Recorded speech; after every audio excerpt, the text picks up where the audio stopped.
सबसे पहले आज के तमाम बड़ी खबरें नॉनस्टॉप न्यूज में। सरकार और किसानों के बीच आज चौथे दौर की बैठक भी बेनतीजा रही। तकरीबन 7.5 घंटे चली बैठक के बाद कृषि मंत्री नरेंद्र सिंह तोमर ने कहा कि किसानों की बातों को ध्यान से सुना है और 5 दिसंबर को अगले दौर की बातचीत होगी। आज बहुत अच्छे वातावरण में चर्चा हुई है और किसानों ने बहुत ठीक से अपने विषयों को रखा है। उसके बाद जो बिंदु निकले हैं उन बिंदुओं पर हम सब लोगों की लगभग सहमति बनी है कि इन पर सरकार विचार करेगी।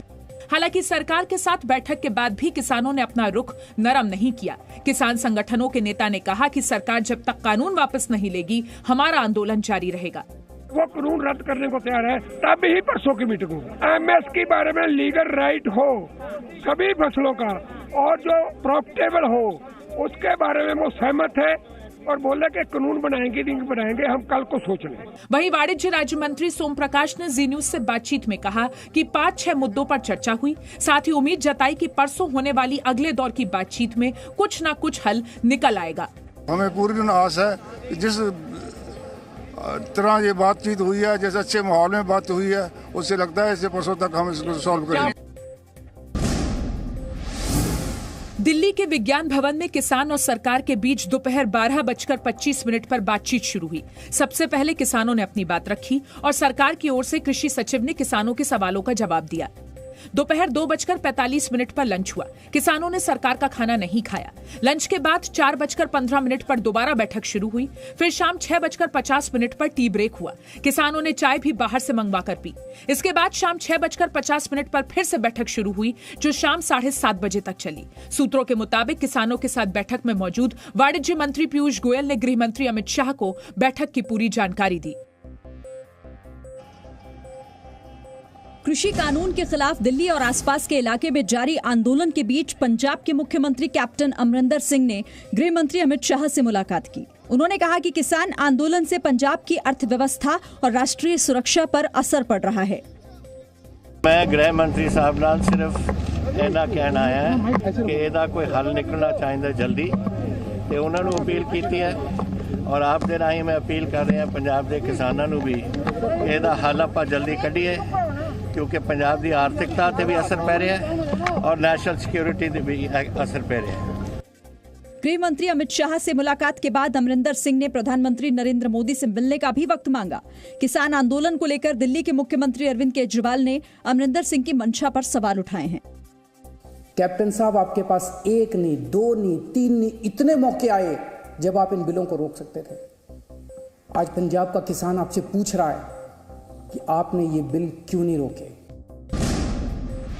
शिरोमणि अकाली दल के वरिष्ठ नेता और पंजाब के पूर्व मुख्यमंत्री प्रकाश सिंह बादल ने पद्म विभूषण सम्मान वापस कर दिया है। प्रकाश सिंह बादल ने अवार्ड वापस करने की वजह नए किसान कानून को बताया है। प्रकाश सिंह बादल जी के भावनात्मक तनाव के वक्त शिरोमणि अकाली दल एक होकर उनके साथ है। किसानों की चिंताओं को दूर करने का वादा करके बीजेपी की केंद्र सरकार ने किसान अध्यादेश पारित किया और शिरोमणि अकाली दल को गुमराह किया है। इसलिए हमने मंत्रालय और एनडीए को छोड़ा। हम राष्ट्रपति से अपील करते हैं कि वो हस्तक्षेप कर किसानों के मुद्दों को हल करें। बीजेपी ने अवार्ड वापसी को अशोभनीय बताया है। ये स्टैंड जिहड़ा वो कोई ज्यादा शोभनीय स्टैंड नहीं हैगा। अवार्ड है वो तुहाडी शोभा दे लई सी और तुहाडा सत्कार सी। पंजाब के कई खिलाड़ियों ने भी अवार्ड वापस करने की बात कही है, जिनमें पूर्व हॉकी खिलाड़ी परगट सिंह और राजवीर कौर, पहलवान करतार सिंह और बास्केटबॉल खिलाड़ी सज्जन सिंह चीमा शामिल हैं। 5 दिसंबर को सभी खिलाड़ी राष्ट्रपति भवन जाएंगे। मनी लॉन्ड्रिंग मामले में ईडी ने 9 राज्यों में 26 जगहों पर पीएफआई के ठिकानों पर छापेमारी की है।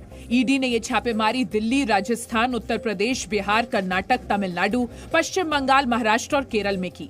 छापेमारी के दौरान ईडी ने पीएफआई के चेयरमैन ओएम अब्दुल सलाम के दफ्तर की भी तलाशी ली। पीएफआई पर दिल्ली में दंगे और सीएए के खिलाफ प्रदर्शन के लिए फंडिंग का आरोप है। जांच के दौरान ईडी ने 17 बैंकों में 73 बैंक खातों की भी पहचान की है, जिसमें 120 करोड़ रुपए जमा किए गए थे। इनमें से 27 बैंक खाते पीएफआई के और 9 खाते पीएफआई से जुड़े रिहैब इंडिया फाउंडेशन के हैं। बाकी 37 खाते अलग अलग नाम पर हैं। आरोप है कि आरआईएफ के खाते में विदेशों से 50 लाख रुपए का फंड ट्रांसफर किया गया था, जबकि आरआईएफ के पास विदेशों से फंड लेने की मंजूरी नहीं है।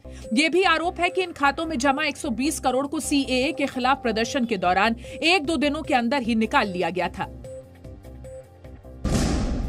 नौसेना प्रमुख एडमिरल करमबीर सिंह ने कहा कि भारतीय नौसेना एक साथ दोहरी चुनौती से मुकाबले के लिए तैयार है। उन्होंने कहा कि कोरोना संक्रमण के दौरान लद्दाख में चीन ने मौजूदा स्थिति को बदलने की कोशिश की, जिससे सुरक्षा हालातों में बदलाव आया है, लेकिन भारत हर स्थिति के लिए तैयार है। The threats that are there and the resource envelope that we have, so we are progressing on that and we are fully cognizant of this issue. Navy chief ने यह भी कहा कि प्रेडेटर ड्रोन का इस्तेमाल समुद्री क्षेत्र में निगरानी के लिए होगा या नहीं, ये थल सेना और वायुसेना की जरूरतों पर निर्भर करेगा। बॉलीवुड ड्रग्स केस की जांच कर रही नार्कोटिक्स कंट्रोल ब्यूरो के 2 अधिकारियों को सस्पेंड कर दिया गया है। एनसीबी के 2 अधिकारी एक्ट्रेस दीपिका पादुकोण और कॉमेडियन भारती सिंह को जमानत मिलने के मामले में संदेह के घेरे में हैं। अधिकारियों पर आरोप है कि भारती सिंह को जमानत मिलने के दौरान कोर्ट में एनसीबी की टीम हाजिर नहीं हुई थी, जबकि दूसरे अधिकारी की भूमिका दीपिका पादुकोण और उनकी मैनेजर करिश्मा प्रकाश की अग्रिम जमानत के मामले में शक के दायरे में है। एनसीबी के जोनल डायरेक्टर समीर वानखेड़े के आदेश पर इन 2 जांच अधिकारियों को सस्पेंड कर उनके खिलाफ जांच के आदेश दिए गए हैं। दक्षिण भारत के तटीय इलाकों में बुरेवी तूफान का खतरा बना हुआ है। तमिलनाडु, केरल के तटीय इलाकों में भारी बारिश की भविष्यवाणी की गई है। समुद्री तूफान बुरेवी ने श्रीलंका को पार कर लिया है। आज रात या 4 दिसंबर की सुबह समुद्री तूफान के तमिलनाडु के तटों तक पहुंचने की संभावना है। इस बीच प्रधानमंत्री नरेंद्र मोदी और गृह मंत्री अमित शाह ने केरल और तमिलनाडु के मुख्यमंत्रियों से बात की है।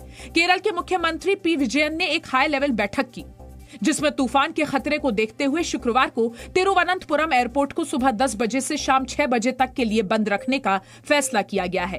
केरल में एनडीआरएफ की 8 टीमें पहुंच चुकी हैं और वायुसेना को भी अलर्ट पर रखा गया है।